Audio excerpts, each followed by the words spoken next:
For years, people wondered where Cliff Richard had gone. Now, the truth is finally coming out. In 2025, as the world prepared to celebrate yet another milestone in British music, Cliff Richard quietly announced what few thought they'd see again. At 85 years old, the man who once ruled the charts, outlasted entire generations of pop stars, and survived one of the most humiliating public scandals in British history, was stepping back onto the stage. 18 shows, multiple countries, a tour that even his closest friends once believed would never happen. And yet, there he was, standing before thousands who never stopped loving him. The announcement sent shockwaves through his loyal fan base. Some hadn't seen him live in decades. Others wondered how he still had the strength. But beneath the excitement, there was something unspoken, a mystery that had followed him for years. Because while Cliff Richard was returning now, there had been a long stretch of silence before this, a period when he vanished from the spotlight. Not officially retired, not entirely gone, just absent. It wasn't always this way. For more than half a century, Cliff seemed unstoppable, hit after hit, decade after decade, an unbroken line of success that no British artist had matched. He had become more than a singer. He was part of Britain's cultural identity. But all of that changed one summer morning in 2014. The world watched live as helicopters hovered over Cliff's Berkshire home. Police streamed onto his property. News cameras captured every moment. The BBC had been tipped off in advance, coordinating with police to broadcast what they secretly called the money shot. Cliff wasn't arrested, he wasn't charged. But none of that mattered. His private world was violated in front of millions. In that instant, his name was tied to a scandal that would haunt him for years, even after it was proven false. It was a brutal public unmasking, and for many, it explained his sudden withdrawal. The media circus, the court battles, the exhaustion, all of it seemed like enough to push any man into hiding. But the real story, the full truth of Cliff Richard's long disappearance, was far more complicated, because what finally drove him into the shadows wasn't just public humiliation or legal warfare. It was something far older, far deeper. It was heartbreak, a heartbreak that stretched back 50 years, one that no trial, no settlement, no apology could erase. He loved her quietly while the world only saw their smiles. For decades, Cliff Richard carried a secret that few outside his closest circle ever fully understood. It wasn't part of the tabloid scandals or the BBC headlines. It was deeper, more personal, and for him, far more painful. Her name was Olivia Newton-John. They met in 1971 on the set of his television show It's Cliff Richard. She was a young Australian singer with a sweet voice and effortless charm. From the moment she walked on stage, something clicked. Cliff would later admit that within moments, he felt a bond, a connection that would last more than 50 years.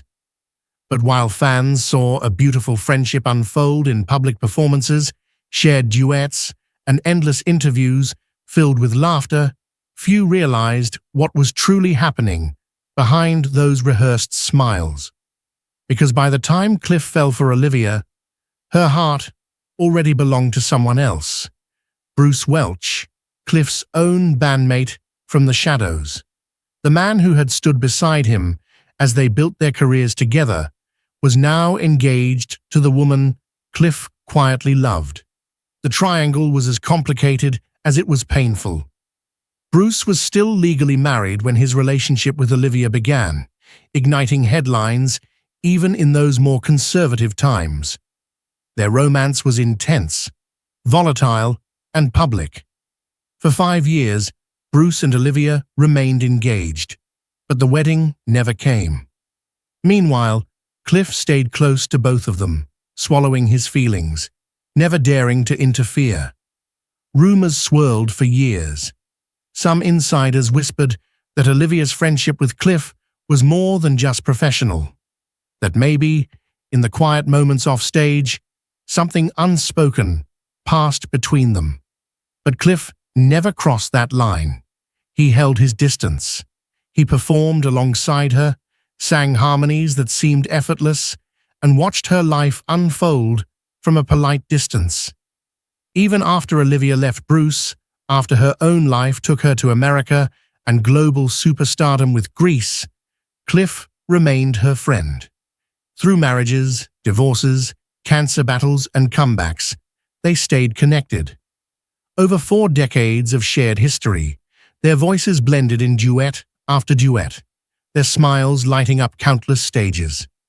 But behind every song was the silent ache Cliff carried, the love he never spoke aloud.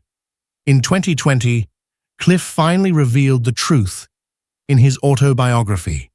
He confessed that he had loved Olivia deeply, but had never acted on it. He had lost his chance before he ever really had it. Then, in 2022, came the final call. 3 weeks before her death, Cliff phoned Olivia. She sounded cheerful, upbeat, as though everything was still normal. "Good day, Cliff. How are you, darling?" she said, with her usual warmth. There was no hint of finality in her voice. Cliff would later write that during that call, he never once imagined it would be their last. But it was.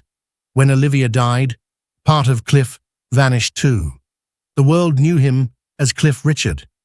But long before the stage lights, the screaming fans, and the sold-out stadiums, he was simply Harry Roger Webb, a boy born into a collapsing empire. October 14th, 1940, British India. As bombs fell across Europe during World War II, another kind of war was unfolding in India. Anti-colonial protests simmered, independence movements erupted, and by the mid-1940s, British rule was crumbling. The Webb family watched as the world they knew unraveled around them. In 1948, when it became clear that their time in India was over, the Webbs packed their belongings and joined hundreds of other British families fleeing the colony. There was no private jet or luxury cruise waiting. They boarded a crowded ship, the SS Ranchi, and spent 3 long weeks crossing the Indian Ocean. The life of sunshine and servants was replaced by cold English winters and ration books. They settled into a small house in Carshalton, Surrey. The spacious colonial estate was gone. Now it was cramped rooms and endless grey skies. For young Harry, the sudden fall from comfort planted something inside him, a quiet, burning determination to make something of himself, to create a life far bigger than the one he'd been handed. And so, the reinvention began. When a music manager named Harry Greatorex spotted him, he offered simple but life-changing advice. "You need a name that sounds like rock." They chose Cliff, solid, British, immovable. Richard came next, a nod to Little Richard, the wild American rock pioneer. Harry Webb disappeared. Cliff Richard was born. In 1958, at just 18, Cliff recorded Move It. The song was raw, loud, and unlike anything Britain had heard before. Until then, British pop was polite, clean, and heavily influenced by American imports. But Move It was different. It had teeth. It had attitude. Cliff wasn't copying America. He was creating Britain's own rock and roll voice. The song exploded. It reached number 2 on the UK charts and set off a cultural earthquake. For the first time, British teenagers had their own rock idol. Cliff Mania was born, and the country had never seen anything like it. Girls screamed, boys glared, security struggled to hold back swarming fans at every concert. It wasn't just music, It was a movement. And then came the Beatles. As the 1960s roared to life, many assumed Cliff would be swept aside by the tidal wave of Beatlemania. But even John Lennon famously admitted, before Cliff Richard and Move It, there was nothing worth listening to in British music. Paul McCartney once said, "The Beatles left for Hamburg because Cliff had the entire UK sewn up." Cliff held his ground. While the Beatles stormed America, Cliff quietly racked up hit after hit back home. He was steady, reliable, unshaken. But even as his career soared, a different kind of storm was quietly building. In 1966, at the peak of his fame, Cliff Richard did something no one expected. He didn't release a controversial album. He didn't get arrested like many rock stars of his time. He stood on stage next to American evangelist Billy Graham at Earl's Court in front of thousands and declared publicly that he had become a born-again Christian. The moment was broadcast across Britain. For fans, it was shocking. For the music industry, it was terrifying. Can a rock star believe in God? In the 1960s, rock music wasn't just about songs. It was rebellion. It was counterculture. The icons of the era pushed boundaries, experimented with drugs, challenged social norms, and turned their backs on religion. Cliff's announcement felt like a direct contradiction to everything rock was supposed to represent. Whispers filled the industry. Managers feared he would lose his fan base. Record executives questioned whether radio stations would still play his songs. Agents quietly pulled back. The safe assumption was simple. Cliff Richard's career was finished. Even Cliff wasn't sure. Privately, he wrestled with his faith and his future. Could he still sing love songs? Could he stand on stage and perform for crowds while preaching purity and devotion off stage? Was it hypocritical to sing about romance while committing himself to a life guided by Christian values? The pressure to walk away entirely was real. He even considered leaving the entertainment world altogether and becoming a teacher. For months, the uncertainty weighed on him. But Cliff made a decision that would shape his entire life. He didn't quit. He didn't choose one world over the other. Instead, he built something new. Cliff Richard became the first major British pop star to fully embrace both his faith and his fame. He didn't hide his beliefs, but he didn't abandon the stage either. He continued recording, touring, and performing, only now as an openly devout Christian. He refused to follow the image of the reckless, out-of-control rock idol. He showed that it was possible to have screaming fans and still speak about God on national television. This choice rewrote the rules. Cliff carved out a unique identity that no one else in British music had occupied before. He became an icon not just for his music, but for his principles. For many fans, this made him even more beloved. For others, it marked him as an outsider in an industry that preferred its stars reckless and broken. Cliff thought he had found balance. He thought he could live both lives without consequence. He thought he was safe. He was wrong. By the mid-1970s, Cliff Richard's career was fading. The teenagers who once screamed his name had grown up. New sounds dominated the airwaves. Glam rock, punk, and disco were rewriting the rules. For the first time in his career, Cliff went an entire year without placing a single song in the charts. The industry quietly wondered if his time had finally passed. And then, when almost no one expected it, he came back.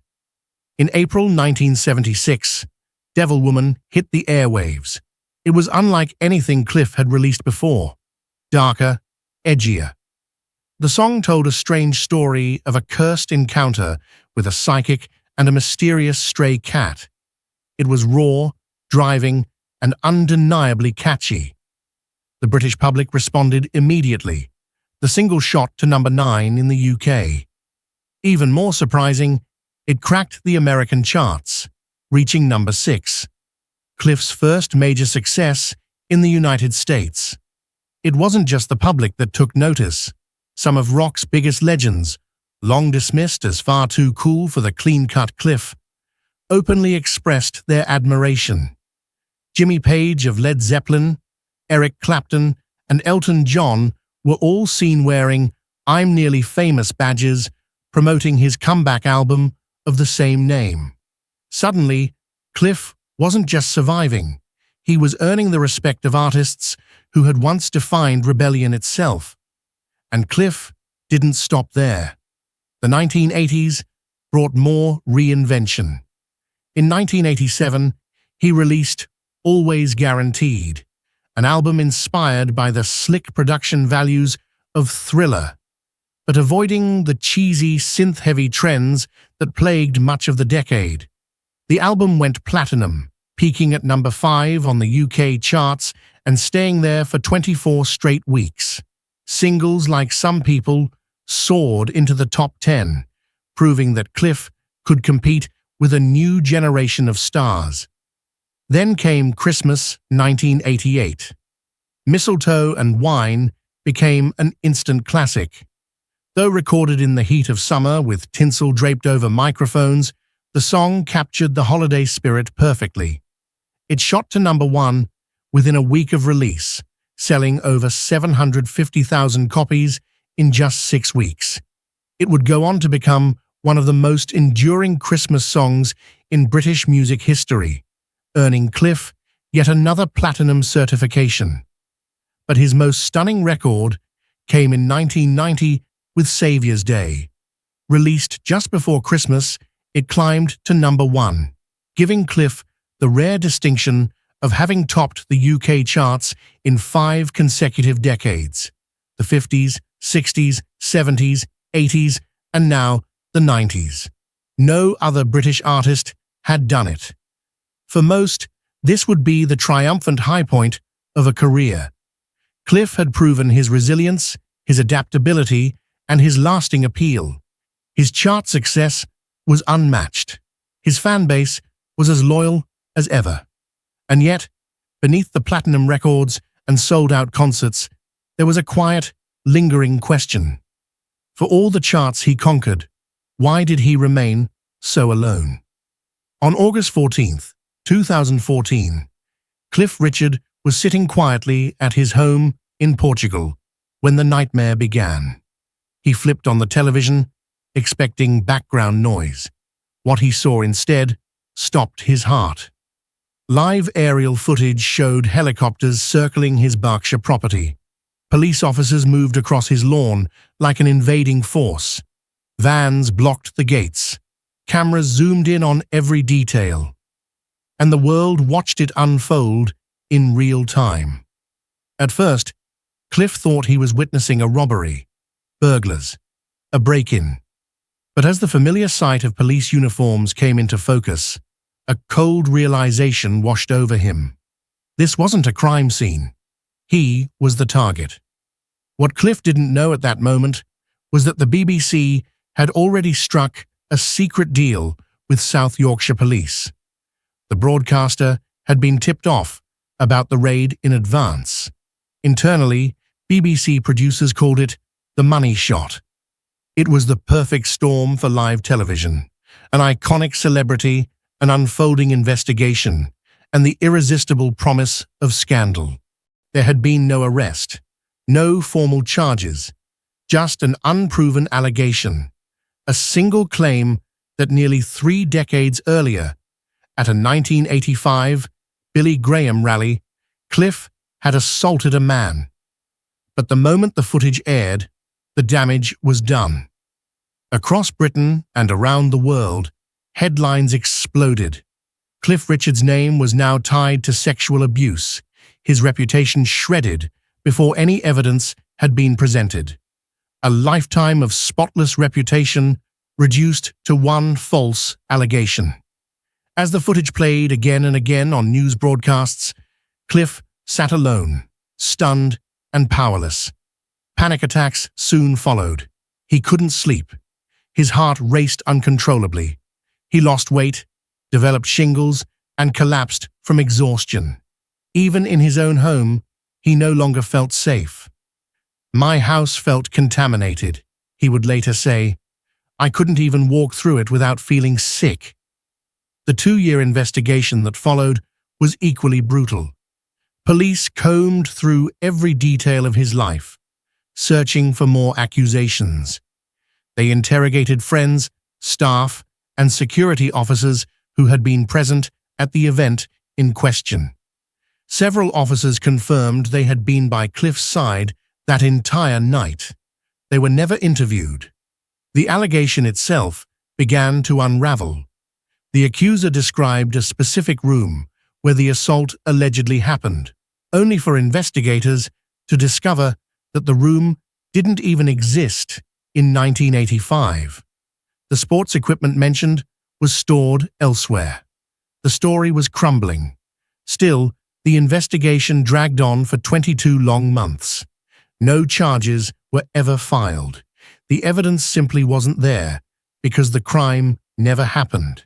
But the humiliation couldn't be undone. Cliff's name had been splashed across front pages. His face had been shown on screens while police rummaged through his most private belongings. The stain lingered. Worse still, while Cliff battled for his reputation, the BBC submitted its raid footage for Scoop of the Year. As he struggled to hold his life together, the very images of his public humiliation were being celebrated within broadcasting circles. It was a level of arrogance that would later be called humiliating and unlawful by the courts. But at the time, Cliff could only watch, helpless. He tried to stay composed, but the weight was crushing. Some days, he couldn't lift his arms. Other days, he couldn't stop crying. A man who had spent his life controlling his image was now paralyzed by the world's judgment. But the real betrayal was still to come. For most people, surviving such public humiliation would have been the end. But Cliff Richard had spent his entire life facing storms. This time, he decided to fight back. What began as a police investigation soon turned into something far bigger. Cliff wasn't only battling an accusation, he was battling the very institutions that had profited from his downfall. At the center of it all stood the BBC, the national broadcaster that had arranged, filmed, and globally aired the raid on his home. The arrogance was breathtaking. While Cliff was still under investigation, his career in ruins, the BBC quietly submitted its raid coverage for Scoop of the Year. They saw it as award-worthy journalism. For Cliff, it was salt in a wound that had barely begun to heal. They were celebrating the very images that had nearly destroyed him. In 2016, Cliff filed a lawsuit against both South Yorkshire Police and the BBC. It wasn't just about money, it was about principle. It was about restoring something even more precious than his career, his name.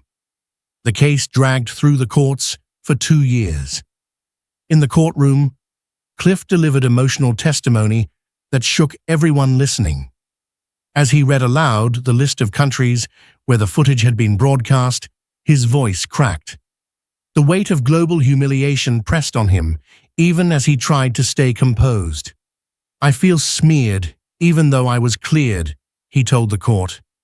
He spoke about the nights he couldn't sleep, about the shame that followed him into public places, about how even casual eye contact with strangers now felt dangerous. The headlines may have faded, but the suspicion lingered. The damage was irreversible. Finally, in July 2018, the ruling came down. The judge sided with Cliff. The BBC had violated his privacy in a serious, sensationalist, and unlawful way. South Yorkshire Police admitted their role in tipping off the media. Cliff was awarded substantial damages, and legal costs. The judgment didn't just vindicate him, it changed British media law.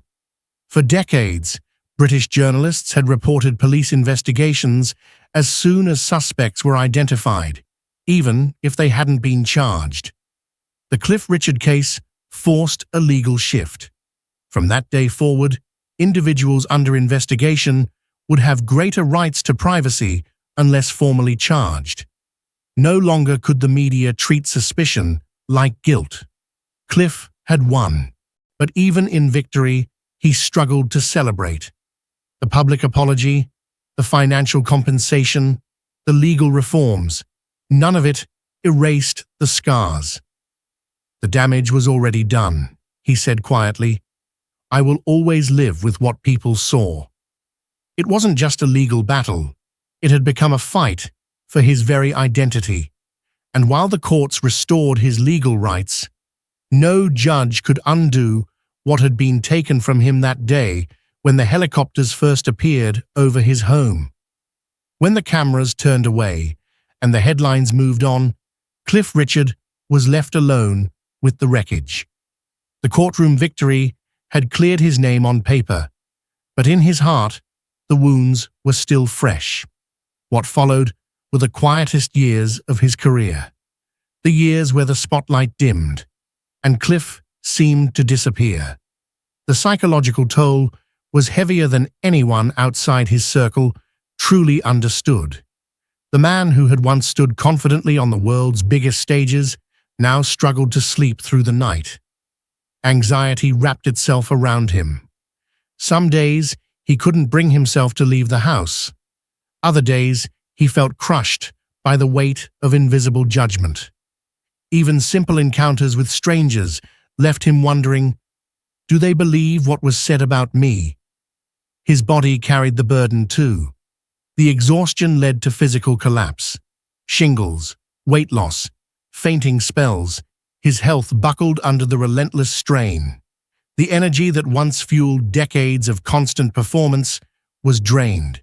He had spent over half a century reinventing himself, adjusting to new sounds, new audiences, new eras. But this time, there was no creative solution. The silence became his only protection. For several years, Cliff stopped releasing major new work. Albums that might have been recorded sat on hold. Tours were postponed or quietly cancelled. The man who had once defined British pop music seemed to vanish. The media, once obsessed with every movement of his life, grew quiet too. Without scandal to feed on, the cameras moved elsewhere. And for a time, it felt as though Cliff Richard had slipped into a kind of living exile. But behind that silence, one thing kept him anchored: his faith. The same faith that once threatened to end his career in the 1960s now became his refuge. It gave him the strength to withstand public disgrace, to find peace in prayer when the world refused to offer any. And beyond his own quiet resilience, there was something else: his loyal fans. They never left. Letters continued to arrive. Messages of support poured in.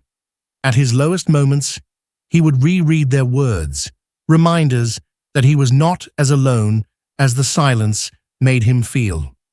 The world may have forgotten for a time, but Cliff Richard was still standing, waiting, healing. The announcement came quietly at first, a simple press release, a few headlines.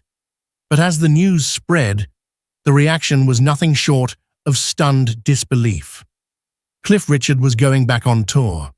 At 85 years old, after years of silence, legal battles, heartbreak, and personal exile, the man many assumed had retired was preparing to step back onto the stage.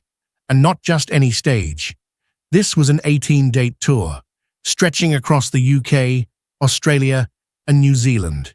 His first return down under in more than a decade. For fans who had followed him since the beginning, it felt almost surreal. They had grown up with him, raised families, with his songs playing softly in the background. And now, in 2025, they would get one more chance to see him live. To many, it was a miracle. To Cliff, it was something more. It was survival. Most men would have quit decades ago. Cliff Richard never did. His body may have slowed, but his voice remained remarkably strong. His presence on stage, after more than 6 decades, still commanded attention. But even before the tour announcement, signs of his resilience had quietly surfaced. In 2023, he released Cliff with Strings, My Kinda Life, a sweeping orchestral remix album that reimagined his biggest hits. The album debuted at number 5 on the UK charts, making him one of the only artists in history to chart top 5 albums across 8 consecutive decades. While newer pop stars came and went, Cliff's name still held weight. The tour sold out quickly. Tickets vanished as lifelong fans, some now bringing grandchildren, rushed to secure seats. For many, this wasn't just another concert. It was a final chance to say thank you, to witness the man who had defined their youth and somehow was still standing. As the first shows drew near, the anticipation built into something larger than nostalgia. It was defiance. Cliff Richard had weathered scandals that could have destroyed any career, endured personal heartbreak that quietly shaped every song, and outlived nearly every peer who once shared his spotlight. Yet here he was, smiling, performing, unbroken. But is this his final act, or just one more chapter? There has never been another career quite like his. 8 decades, more than 100 charted singles, 65 top 10 hits, 14 number ones, stadiums filled, records shattered, generations moved by his songs. Cliff Richard's legacy as a pop icon is undeniable, unmatched in British music history. But beneath the numbers, behind the sparkling awards and standing ovations, was a far more complicated story, a paradox few fully understood. He was the eternal showman who never married, the pop idol who watched the woman he loved commit to someone else, the clean-cut star who stood firm in his faith while others chased excess, the beloved national treasure who with one single allegation became the face of a scandal he never deserved. Cliff Richard was at once one of the most adored and most wounded men in modern entertainment. The 2014 raid cast a shadow that still lingers. Though the investigation led to no charges, though the courts ruled in his favor, though the BBC was publicly shamed, the stain of suspicion proved harder to erase. The image of helicopters circling his home, of officers tearing through his private life while cameras rolled, became burned into public memory. And Cliff knew that no legal ruling could fully undo what the world had seen.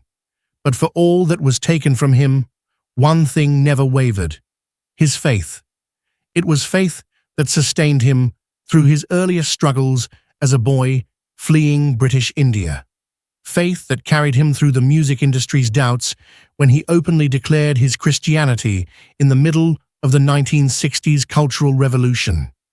Faith that kept him grounded as he watched his friends fall to addiction, scandal, or heartbreak, and faith that allowed him to survive the years of silent humiliation after the BBC raid. He may have lost everything, but never lost himself. Through all the storms, personal, professional, and public, Cliff Richard never abandoned the core of who he was. He chose, again and again, to keep going, not with bitterness, but with grace, not with anger, but with gratitude. Even as new generations rose to fame, even as the industry shifted around him, Cliff continued to fill concert halls. The 2025 tour was not just a celebration of his longevity, it was a declaration. Proof that no scandal, no betrayal, no heartbreak could erase what he had built. Fans who packed those arenas knew they were witnessing more than just a concert. They were witnessing resilience, the kind of resilience that only comes from enduring the deepest losses while refusing to surrender. For Cliff, the story was never just about the music. It was never just about the charts or the fame. It was about survival, about remaining true when the world tried to rewrite him, about holding on to something bigger than applause.